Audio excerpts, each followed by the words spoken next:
Guys, good to have you here. It's a girl Mimi. If you're stopping for the first time, you're highly welcome. And if you're a returning subscriber, thank you so much. So in today's video, I'll be sharing with you guys how to go about making your hip and butt padding. So if this sounds like something you're interested in, please keep on watching and let's get started. So guys, for this tutorial, we'll be making use of our foam here. This is my half-inch foam, my Estee and my ruler and scissors, and then our basic um skirt pattern. So this is my front skirt pattern. Note there will be no allowance on this, just your actual measurement. There will be no allowance on this. So the first thing I went ahead to do was to come down from my waist by 1.5, and then on my hip I came in by 5, and then on my knee line I'll go up by 2.5 and make a point there, and then I'll go ahead and connect all the dots together.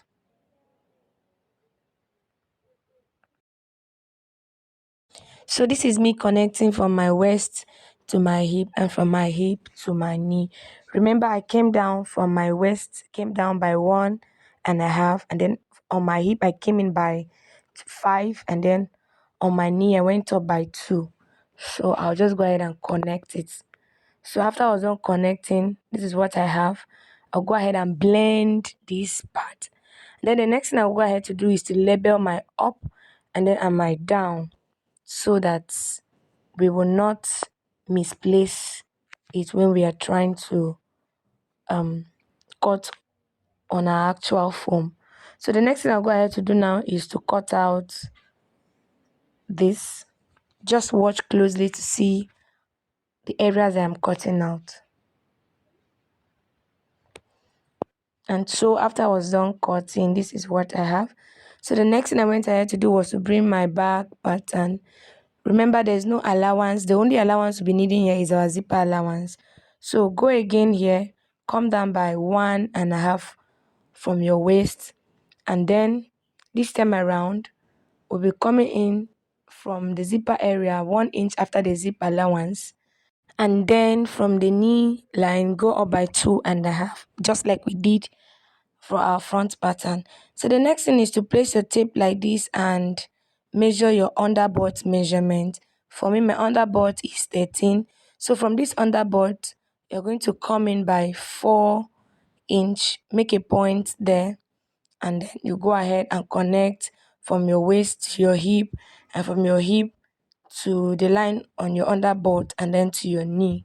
Remember, I came down by 1.5 from my waist, 1 inch after my zipper allowance, and then 2.5 above my knee, and then 13 inches for my underbutt, and I also went in by 4. Just watch closely, you will understand all the markings. So this is me connecting all the dots together.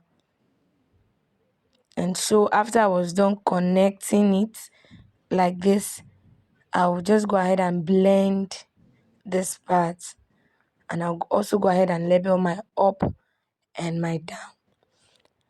So after I was done, I'll also go ahead and cut it off with my scissors. Just go ahead and cut it off like this.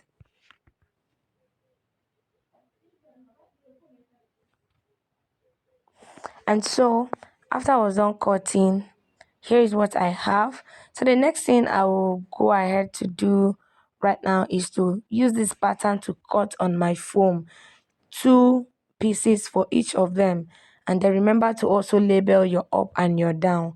So after that, you're going to bring all of them like this and take your time to trim the sides. This is to enable your foam lie flat on your clothes, so that it do not give you this buggy effect. So take your time, go ahead and trim all of them like this on the sides all round. Go ahead and trim them. Then after I was done trimming, this is what I have. So I'll also go ahead and iron my A-stay to it. Go ahead and place your A-stay like this, and then you cut out 2 pieces of A-stay for one foam, you're going to cut out two pieces for each and every one of them. Two pieces. So after I was done cutting, I'll also go ahead and iron them. Remember, you're cutting two pieces for each of your foam. So this is me cutting my foam.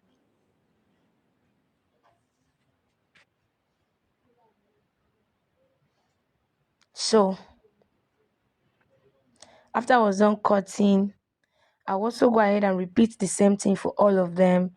And then after I was done, I'll go ahead and place them like this. You can see one is covering the up and while the other one is covering the lower part of it. So I'll just go ahead and iron it. So after I was done ironing all of them, you can see how this is looking. So the next thing we're going to do is to sew our thread all round. We're going to sew about 2 to 3 times on our foam, just like what you see me doing now. This is to enable it lie flat on that area. So we're going to sew about 3 to 4, depending on how you want yours. So go ahead and sew it 2 to 3 times or 3 to 4 times, whichever one you want to. But make sure you sew round repeatedly. So this is me sewing my foam all round. So go ahead and keep sewing just like what you see me do. So I'll go ahead and repeat this process for all of my foams. I'll sew about 3 times round, just like what you see me do. So I'll just go ahead and keep sewing all the way around. So I kept on sewing repeatedly like this, and I did them for the other foams. And so when I was done, this is what I have, as you can see. So I also went ahead to join them together like this. You can see how this looks.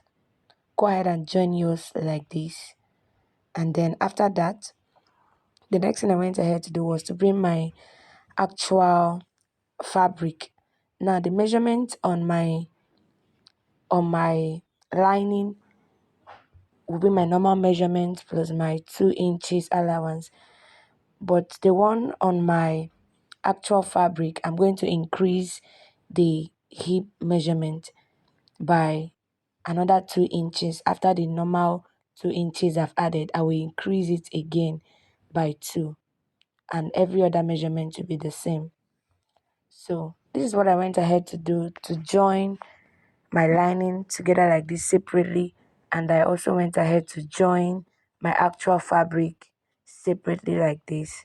So the next thing I'll go ahead to do is to bring my lining piece, open it up like this, and then from the waist I'm going to come down by 1.5. Remember when we drafting our pattern, we came down by 1.5 from our waist. So come down by 1.5 and place your foam like this. Go ahead and open the seam. This is what I mean on my sewing machine. Come down by 1.5 like this. Open up the seam. Place your foam like this. And then go ahead and sew on the middle. Go ahead and sew on the middle like this. And so after I was done sewing, you can see how this is looking. The next thing I'll go ahead to do, you can decide to tag this, but for me, I'll be sewing it. Go ahead and sew it all the way round. And while doing this, make sure you are also stretching your fabric so that you will not shorten the measurement. So this is me sewing all around. So as you can see, I am also arranging my fabric while sewing so that we'll not also have this buggy effect on our fabric. So go ahead and keep sewing like this till you get to the end of it. So after I was done with that, I went ahead to fix the other one too. And as you can see, the next thing is to open it up like this and then bring your actual fabric. Make sure they are rightly placed right side facing each other. Go ahead and turn them like this, stitch the side, and then after I was done with that, this is what I have. I also went ahead to stitch for my zipper area, and then after I was done, I'll go ahead and turn it over so we could see how this looks. So this is it. This is very simple, as you can see. So I'll be attaching my half length to it. That's why there's no band. So I'll actually be making it a gown, and so you can see how curvy this looks. So let me know what you think about this in the comment section. If this video was helpful, please like, share, and comment. I'll also be leaving a link on how to make the off-shoulder ruffles on my gown. So in case you're interested in it, I'll be leaving the link on the description. Bye and see you in my next one.